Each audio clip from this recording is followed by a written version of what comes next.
complexas sendo banais e a irreverência tomando conta de muita coisa, mas é para se cumprir o relógio da meia-noite. Glória a Deus. Quem está sujo, suje-se mais, e quem está puro, vá se purificando, vá pedindo graça. Você não vai ficar fora da arca, glória. Mas a responsabilidade é individual. Neide prepara o hino também depois da palavra, que a senhora não vai sair. Neide costuma cantar com violão, né? Aí não traz, mas a senhora canta também no final da mensagem. Esmirna é a segunda carta que o apóstolo João recebe, revelada por Jesus.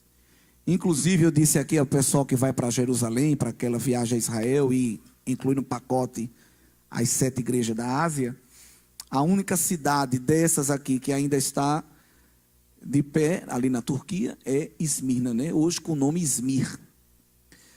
As outras todas desapareceram com esse nome. Lembrando que quando nós falamos das igrejas da Ásia Menor, esse território aí se refere ao que hoje é a Turquia. E Esmirna, ela competia com Éfeso, que foi a primeira igreja que nós meditamos aqui, na proeminência daquela região. Pois Esmirna também estava localizada ali 50 quilômetros ao norte de Éfeso, região marítima, também tinha um porto muito conhecido, região de rota comercial, onde muitos investidores iam lá. Então era uma cidade riquíssima, uma cidade de rota financeira. Também era uma cidade que tinha boas relações com o Império Romano, porque foi a primeira cidade que conseguiu edificar um templo para o imperador romano, que na época era Tibério. É como a briga de hoje, quem vai disputar a Copa do Mundo? Que isso aí o povo mata e morre para sediar a Copa. A briga ali era quem ia ser a primeira cidade a sediar um templo para o imperador. Esmirna ganhou até de Éfeso, então ela tinha uma proeminência política e um favoritismo até no trato com o império. Do ponto de vista religioso, também era uma cidade que tinha muitos templos. Templo a Zeus, a Cibele, a Afrodite, a Esculápio. E, destacando dentre todos esses, foi a primeira cidade a erigir um templo à deusa Roma, que era a principal ali do panteão romano. Então, também era uma rota de peregrinação pagã. O povo, quando queria adorar as suas divindades, ia para ali, porque encontrava templo para tudo que era gosto. É interessante também que esta cidade, ela tinha o famoso Monte Pargo, de onde muitos cristãos foram jogados. Só um dia foi uma leva de 1.200 cristãos jogados no abismo daquele monte. Outro dia jogaram mais 800. Então também era sede de martírio.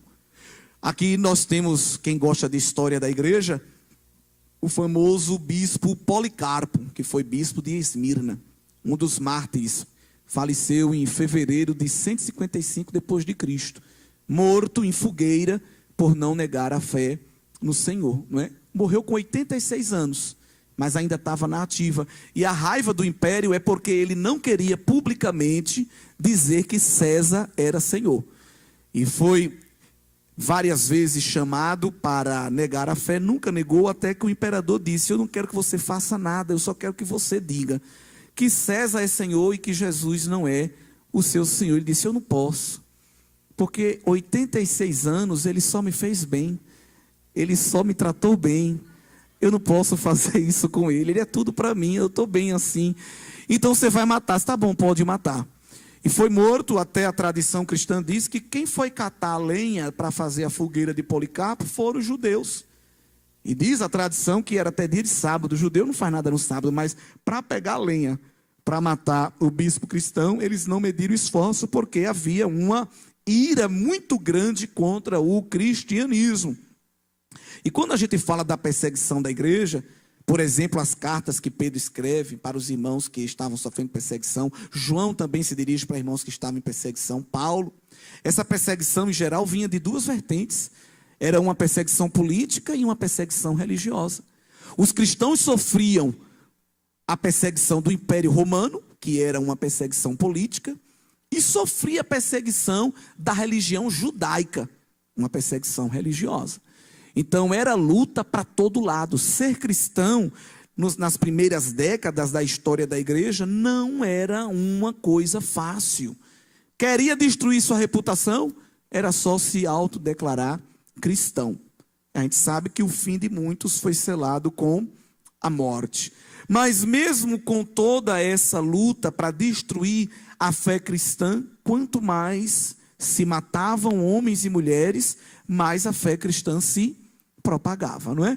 E lembre-se, irmãos, que se a fé cristã não estivesse embasada na palavra de Deus, o cristianismo já teria sido extinto da face da terra há muitos séculos, porque é uma das religiões, ou é a religião mais combatida.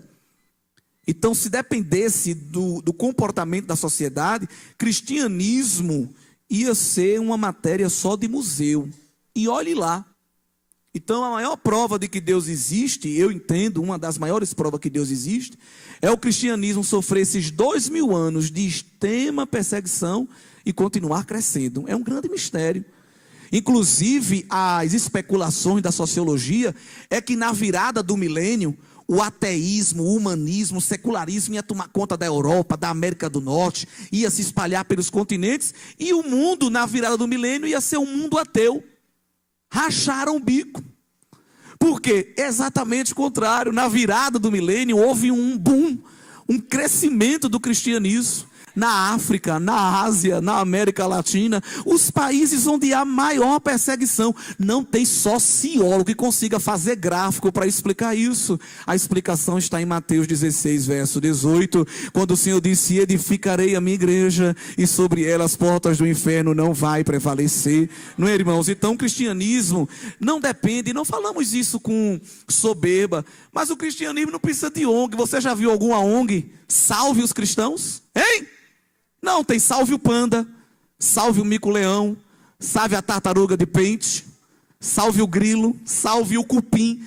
Tem organizações mundiais para salvar a abelha, e elas são importantes. Se a abelha for extinta, a gente perde muitas coisas importantíssimas. Mas não tem nenhuma ONG salve os cristãos. A gente não tem ajuda governamental, irmão. Pelo contrário, os governos do mundo se reúnem para destruir o cristianismo. Mas os que confiam no Senhor são como o monte de Sião, não se abala, mas permanece para sempre.